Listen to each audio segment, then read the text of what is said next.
Hello, hello, salut YouTube, super contente de vous retrouver dans cette vidéo. Ça fait super longtemps que je n'ai pas enregistré. Voilà, à dire vrai, j'ai enregistré des vidéos que je n'ai pas publiées. Voilà, ne me demandez pas pourquoi, mais c'est comme ça. Voilà, je suis contente d'enregistrer cette vidéo ce 2 juin. Voilà, pour souhaiter un bon mois de juin à tout le monde d'abord pour commencer. Et vraiment, je suis très contente d'enregistrer cette vidéo ce matin et de vous retrouver. Voilà, on va parler évangélisation, on va parler de notre spiritualité. Voilà, c'est un sujet que j'aime bien, à part bien sûr prendre soin de ses cheveux, voilà, accompagner les femmes et les enfants, avec les enfants, voilà, à mieux prendre soin de leurs cheveux. Ce sont mes deux passions du moment. Ok, voilà, voilà. Voilà, super contente, comme j'ai dit, de vous retrouver.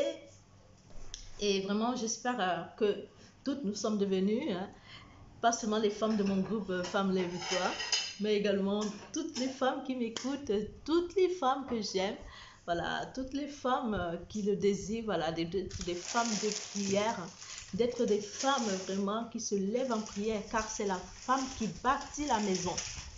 L'homme est le chef de la maison. L'homme est la tête, quoi. Comme le Christ est la tête de l'église, pareillement, l'homme est la tête de la famille. Mais c'est la femme qui bâtit la maison, car il est dit dans les proverbes, quoi, la femme sage qui bâtit sa maison. Voilà. Et contrairement à celles qui renversent les maisons, ce sont des femmes insensées, quoi. Car je sais que le désir de toutes, c'est d'être de celles qui sont sages. Personne ne désire faire partie des insensés, des folles, quoi. Un peu comme la parabole des 10 vierges, où il y avait celles 5 qui étaient sages. Voilà, elles ont pensé à prendre des huiles de réserve, car elles sont prévenantes, et 5 autres qu'on appelait folles, voilà, qui ont juste pensé à prendre leur lampe sans penser vraiment à prendre l'huile de réserve pour l'onction, car elles sont allées attendre l'époux. L'époux devait arriver, mais quand? Personne ne le savait, personne ne le sait jusqu'à présent. Voilà, soyons de celles vraiment qui prennent les réserves, car on ne sait pas quand il va arriver. Les réserves, c'est quoi? Moi, j'ai pris ça comme les folles pour moi. Aujourd'hui, dans le monde que nous vivons aujourd'hui, les folles, c'est celles qui pensent que on a, comme j'entends beaucoup dire, hein, on a, comment ils disent encore ça là? La vie c'est un tout, quoi. Il faut en profiter. C'est un tout, voilà. Ce sont celles qui prennent juste la lampe, quoi. Et pourtant, c'est pas ça. La vie, c'est beaucoup plus que ça. La vie, elle est simple. Mais en même temps, la vie, elle est belle et la vie, elle est pas. On n'a pas dit qu'elle était facile. On a juste dit qu'elle est belle, la vie. Être que la vie soit belle ne veut pas dire qu'elle est facile. Donc, vraiment, soyons de celles qui sont sages, qui pensent à prendre des huiles de réserve, qui pensent à prendre leur lampe, pas tout simplement leur lampe, mais vraiment à faire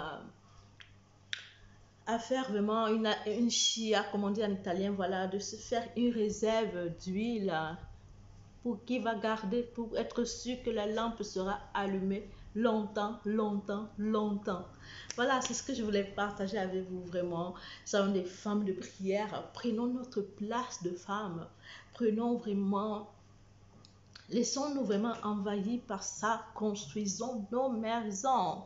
Car on a des enfants. La femme, elle est porteuse de vie. Elle a également les enfants. Voilà, leur vie est entre nos mains. Car c'est nous qui bâtissons pas seulement notre vie, mais la vie de notre conjoint, la vie de notre descendance. C'est un peu ça, quoi. Vraiment, que Dieu vous bénisse, que Dieu vous accompagne dans tous vos projets et que vraiment, parce que vous lui obéissez, parce que vous êtes des justes, vous cherchez à être juste, voilà, qu'il accomplisse les désirs de votre cœur. Et je partage avec vous cette partie de la Bible en ce moment qui me parle, quoi. Mon autorité en Christ. Voilà, au début de l'année, c'était mon identité. Quand j'ai pris conscience de mon identité, à présent, je suis en train de prendre conscience de mon autorité en Christ. Car en Christ, je sais désormais que j'ai le pouvoir de lier, j'ai le pouvoir de délier, j'ai le pouvoir de renverser. Ça, c'est dans le pouvoir de lier, de délier, quoi. Que ce que je vais lier sur la terre sera lié dans le ciel, et ce que je vais délier sur la terre sera délié dans les cieux. Ça, c'est dans Matthieu, dans le livre de Matthieu que je trouve ça. Je vous mettrai le verset si je le retrouve.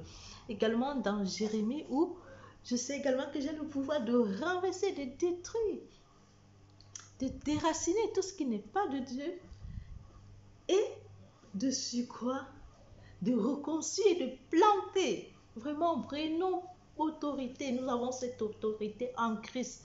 Ayons conscience de notre autorité en Christ. D'abord, sache quelle est ton identité en Christ.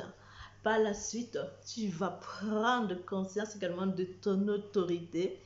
Et on verra quoi, c'est un cheminement, on est dans le cheminement, vraiment je suis super heureuse et contente car en Christ on a la paix, on a la joie, on devient doux, on devient beau facilement, voilà, sans trop d'efforts car ça devient notre nouvelle nature car nous sommes de nouvelles créatures. Les choses anciennes sont passées, les choses anciennes sont vieilles et ne retournons pas comme le font les chiens à ce que nous avons vomi. Non, ce que nous avons vomi, ça reste là-bas, c'est du vomi. Voilà, on tend vers des choses nouvelles. C'est ce, je vous salue, je vous souhaite un excellent mois de juin et je vous dis à bientôt dans une prochaine vidéo. Ciao!